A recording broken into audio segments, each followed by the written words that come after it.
Corona ভাইরাসের দক্ষিণ African variant ওমিক্রনে কাঁপছে বিশ্ব। এ অবস্থায় আফ্রিকা থেকে দেশে আসা 240 জনের কোনো খোঁজ পাওয়া যাচ্ছে না বলে জানিয়েছেন স্বাস্থ্য ও পরিবার কল্যাণমন্ত্রী জাহিদ মালেক এমপি।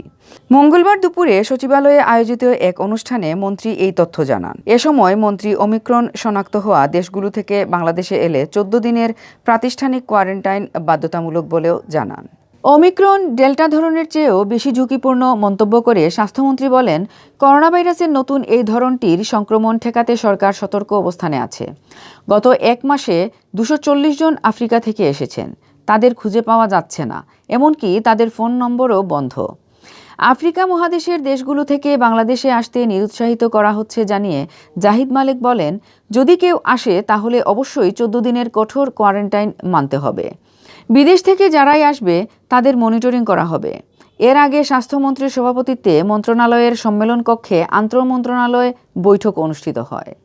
বৈঠকে 18টি মন্ত্রণালয়ের প্রতিনিধিরা যোগ দেন। সেখানে করোনার নতুন ভেরিয়েন্ট ওমিক্রন সংক্রমণ প্রতিরোধে করণীয় নিয়ে আলোচনা হয়।